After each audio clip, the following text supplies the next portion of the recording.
ये तिब्बत में मौजूद दरिया का वो झुकाव है जिसे ग्रेट बैंड भी कहते हैं। यारलंग ज़ेंगबो रिवर में एक शानदार यू टर्न जो अपना रास्ता बदलकर पानी को इंडिया और बांग्लादेश की तरफ लेकर जाता है, जहां इसी रिवर को ब्रह्मपुत्र कहा जाता है। इंडिया में इस रिवर का नाम चाहे जो कुछ भी हो, चाइना को इससे कुछ लेना देना नहीं है। चाइना की नजर कई सालों से इस यू टर्न पर है, जो कि कोई मामूली यू टर्न नहीं। आने वाले सालों में शायद इस रीजन में नई जंगें भी पैदा करवा सकती है। तो क्या है इस यू टर्न में ऐसा, आइए जानते हैं आज की इस वीडियो में।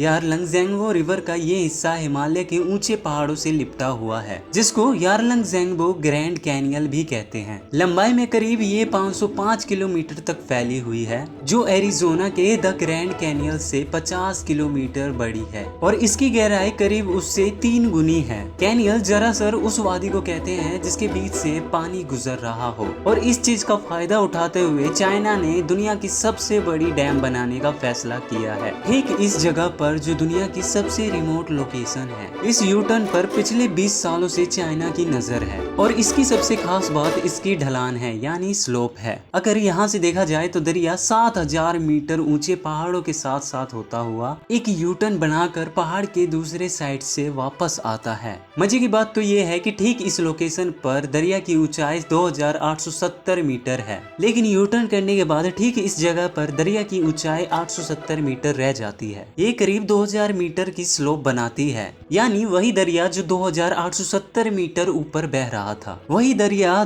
थोड़ा सा फासला तय करने के बाद 2000 मीटर नीचे आ जाता है। चाइनीज एक्सपर्ट ने यहाँ डैम बनाने के कई प्रपोजल दे रखे हैं, जिसमें से एक ये है इस 7000 मीटर ऊंचे पहाड़ के बीच से टनल खोदकर हाइड्रो पावर स्टेशन बनाना। अब क्योंकि पहाड़ के वेस्ट में बहने वाला रिवर 2870 मीटर की ऊंचाई पर है, तो यहाँ से इसका रास्ता बंद करके पहाड़ के अंदर से टनल खोदा जाए और रिवर के पानी को सीधा पहाड़ के ईस्ट में बहने वाले दरिया में गिराया जाए। तो ये प्रोजेक्ट एक अंदाजे के मुताबिक 60 गीगावाट इलेक्ट्रॉनिक आसानी से जनरेट कर पाएगा। ये दुनिया की सबसे बड़ी 3 गॉर्जेस में से जनरेट होने वाली बिजली में से 3 टाइम्स ज्यादा होगा। इस प्रोजेक्ट का नाम मोट्रो हाइड्रो पावर स्टेशन का नाम दिया गया है, जिसके टनल की लंबाई करीब 40 से 50 किलोमीटर लंबी होगी, जिसके बीच से एक दो नहीं बल्कि मल्टीपल टर्बाइंस लगाई जा सकेंगी। जहां कन्वेंशनल डैम में पानी को स्टोर किया जाता है, वहीं यहाँ पर डैम बनाने के लिए ज्यादा मेहनत भी नहीं करनी पड़ेगी, क्योंकि डैम के दोनों तरफ ऊंचे पहाड़ है जो डैम को नेचुरल दीवार के तौर पर काम करेंगे, जबकि इस लोकेशन पर एक दीवार खड़ी करके पानी को रोका जा सकता है। अब अगर दीवार पर टरबाइन लगाकर पानी को परली तरफ गिराया जाए तो सिर्फ ये 200 मीटर नीचे गिरेगा, जिससे कम कोर्स जनरेट होगी और अल्टीमेट कम बिजली बनेगी। लेकिन दीवार के पास से 40 या 50 किलोमीटर का टनल खोदकर उसको 2000 मीटर नीचे इस लोकेशन पर गिराया जाएगा। अब आप सोचेगी जहाँ पर 3 गॉर्जेस डैम की दीवार 180 मीटर ऊंची है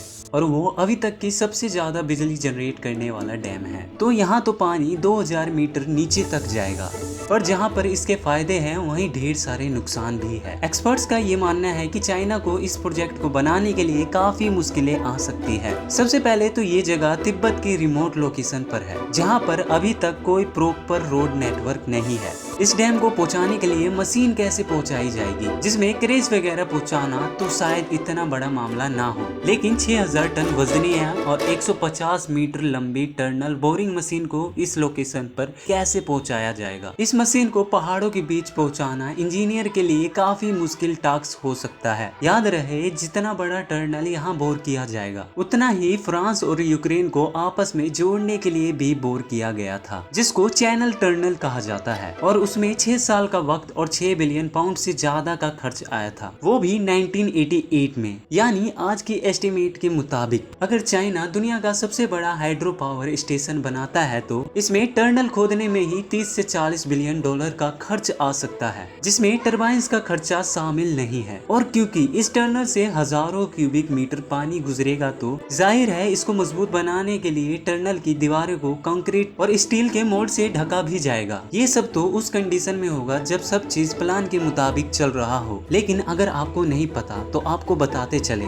ये जगह ठीक फॉल्ट लाइन के ऊपर मौजूद है, जहां इंडियन प्लेट और यूरेशियन प्लेट आपस में आकर मिलती है। यही वो जगह है जो दुनिया के सबसे खतरनाक अर्थक्वेक्स का एपिसेंटर थी। 1950 में यहाँ से सिर्फ 200 किलोमीटर दूर इंडियन स्टेट असम में 88.5 मैग्नेटिया आया था और ईयर 1901 से लेकर आज तक पूरे हिमालय में 4000 से ज्यादा छोटे बड़े अर्थक्वेक्स आए हैं। एक्सपर्ट्स का मानना है कि वो डैम्स जिसकी ऊंचाई 100 मीटर से ज्यादा है और वो फॉल्ट लाइन पर मौजूद हो तो वो आसानी से 6 मैग्नीट्यूड का जलजला पैदा कर सकते हैं, क्योंकि वह अर्थ का नेचुरल वेट शेप खराब कर देते हैं, जिसकी वजह से नीचे मौजूद टेक्टोनिक्स प्लेट्स को भी उसके हिसाब से मैनेज होना पड़ता है। उसके अलावा यह एरिया जहां मोटरो पावर स्टेशन का प्रपोजल दिया गया है, ये जानलेवा लैंडस्लाइड्स का गढ़ भी है। 2021 में लैंडस्लाइड की वजह से यरलंग-ज़ेंगबो रिवर का एक हिस्सा ब्लॉक भी हो गया था। इसी एरिया में इंडियन हिमालय में भी लैंडस्लाइड्स की वजह से फ्लैश फ्लड्स ट्रिगर्ड हुए, जिसमें से कई लोगों की जान गई और उसमें 2 हाइड्रो पावर स्टेशन को भी नुकसान पहुंचाया। इन सब दिक्कतों के बाद चाइना को अगर दुनिया का सबसे बड़ा हाइड्रो पावर स्टेशन बनाना है तो उसको इंडिया को भी फेस करना होगा। जैसा कि आप लोग देख सकते हो कि यारलंग-ज़ेंगबो रिवर का वे हिस्सा जो डैम के बाद नीचे जा रहा है, कुछ ही दूरी के बाद वह इंडियन स्टेट अरुणाचल प्रदेश में दाखिल हो जाता है। ये वो इंडियन स्टेट है जिसको चाइना अपना हिस्सा मानता है और इसी बात को लेकर इंडिया और चाइना में काफी बार क्लैश भी हो चुका है। 1960 से लेकर इंडिया और चाइना की कई बार इसी डिस्ट्रीब्यूट एरिया को लेकर कई बार लड़ाई भी हो चुकी है। हाल ही में 2020 की बात है जब इंडियन और चाइनीज सोल्जर के बीच गलवान वैली में एक झड़प देखी गई,